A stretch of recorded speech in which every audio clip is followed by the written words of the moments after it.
everyone, welcome back to my channel Tamil Mom-tastic. இப்போ வந்து கல்யாண வீட்டு கேசரி எப்படி பண்றதா நாம பார்க்க போறோம். இதுக்காக கல்யாண வீட்டுக்கு போக வேண்டிய அவசியமே இல்லை, வீட்லயே சூப்பரா பண்ணிரலாம். இப்போ வந்து இதுக்கு தேவையான பொருட்கள் என்னன்னு பார்த்தீங்கன்னா, நான் இங்கே வந்து 1 கப் ரவை எடுத்துருக்கிறேன், அதே மாதிரி 1 கப் சுகர் எடுத்துருக்கிறேன். நெக்ஸ்ட் வந்து கொஞ்சமாக கேஷ்யூ நட்டு, அதுக்கப்புறம் திராட்சை, கிறிஸ்மஸ் பழம், அதுக்கப்புறம் கொஞ்சமாக ஏலக்காய் பொடிச்சது, அப்புறம் கொஞ்சம் நெய். இப்போ வந்துட்டு இந்த மாதிரி ஒரு பேன் வச்சுருக்கேன். இதில் வந்து ஃபஸ்ட்டு நெய் விட்டுருக்கிறேன். நெய் விட்டுட்டு நெய் நல்லா சூடானதுமே அதில் வந்து நம்ம கேஷ்யூ நட்டு போட்டு பொரிச்சு எடுத்துக்கலாம்.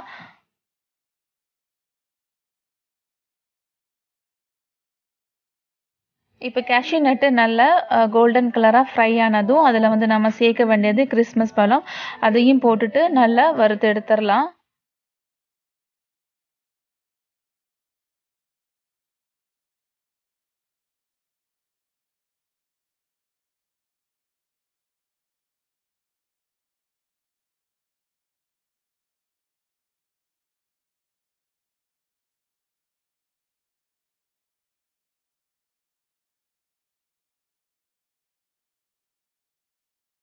ஸோ இப்போ வந்து இந்த மாதிரி லைட்டாக பாப்பப்பான உடனேயே நம்ம வந்து எடுத்துடணும்.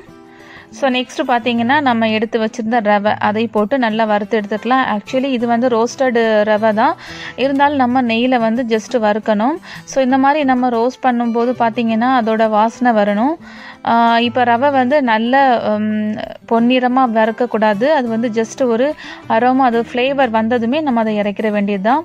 பாருங்கள், இப்போ ரெடி ஆகிடுச்சு. நெக்ஸ்ட்டு வந்து அதே பேனில் வந்து நான் வந்து கொஞ்சமாக தண்ணி விட்டுருக்குறேன், அதாவது நான் 3.5 கப்பு தண்ணி சேர்த்துருக்குறேன். இப்போ வந்து தண்ணி நல்லா கொதிச்சதும் அதில் வந்து ஒரு 50 ml ஆயில் விட்டுருக்குறேன், அதுக்கப்புறம் 50 ml கொஞ்சம் நெய் விட்டுருக்குறேன். ஸோ இதெல்லாம் விட்டுட்டு இதில் வந்து தேவையான அளவு கேசரி பவுடர் போட்டுக்கலாம், அதாவது ஃபுட் கலர் சொல்லுவாங்களே அது போட்டுக்கலாம். இங்கே வந்து நான் வந்து எல்லோ கலர் தான் யூஸ் பண்ணியிருக்கிறேன். சிலவங்க பார்த்தீங்கன்னா ரெட் கலர் யூஸ் பண்ணுவாங்க, ஆரஞ்சு கலர். ஸோ நான் இங்கே யூஸ் பண்ணுறது எல்லோ கலர். ஸோ இதோட டிப்பு இது தான், இதில் வந்து நீங்கள் கொஞ்சமாக ஆயில் சேர்த்திங்கன்னா அது வந்து நல்லா ஒட்டாமல் திகட்டாமல் இருக்கும். ஸோ இப்போ வந்து நம்ம வறுத்து வச்சுருக்கிற ரவையை போட்டு நல்லா மிக்ஸ் பண்ணிக்கலாம். ஸோ ரவை கொஞ்சம் கொஞ்சமாக போட்டு நீங்கள் கலர்னிங்கன்னா கெட்டி பிடிக்காது. ஸோ இந்த மாதிரி நல்லா கிளறி விட்டுக்கங்க ஃபஸ்ட்டு, அதாவது கெட்டி பிடிக்காமல் கட்டி கட்டியாக வராமல் ஜஸ்ட் இந்த மாதிரி நல்லா மிக்ஸ் பண்ணி விட்டிங்கன்னா அழகாக வந்துடும். இப்போ ரவை வந்து பார்த்திங்கன்னா நல்லா மிக்ஸ் பண்ணதுமே தண்ணி எவ்வளோத்தையும் குடிச்சிட்டு அதுக்கப்புறமா நம்ம என்ன பண்ணால் ஒரு மூடி போட்டு ஒரு 5 செகண்ட் இல்லைன்னா 10 செகண்ட் அதை அப்படி ஒரு வேக வச்சிட வேண்டியது தான். சிம்மில் வந்து வச்சு ஒரு 1 மினிட் அப்படி வேக வச்சுருங்க.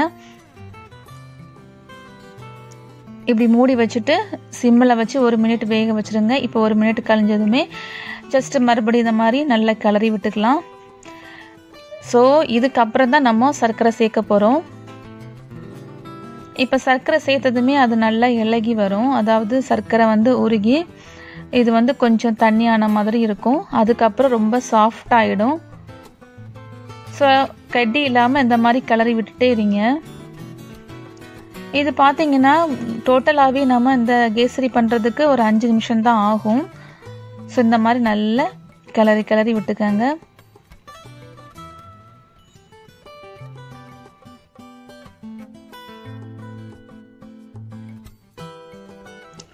இப்போ இதுக்கு இடையில கொஞ்சம் கொஞ்சமாட்டு நம்ம நெய் விட்டு கிளறிட்டே வரணும்.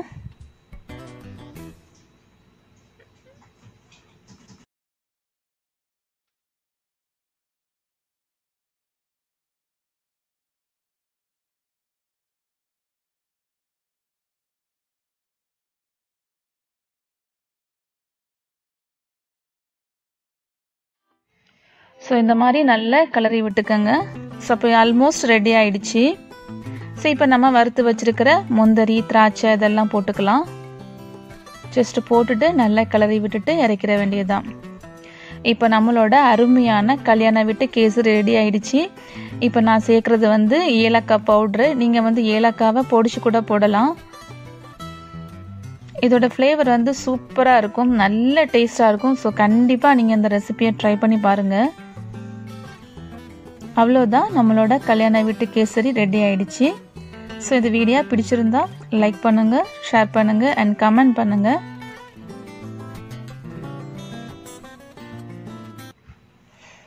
Thanks for watching. Bye.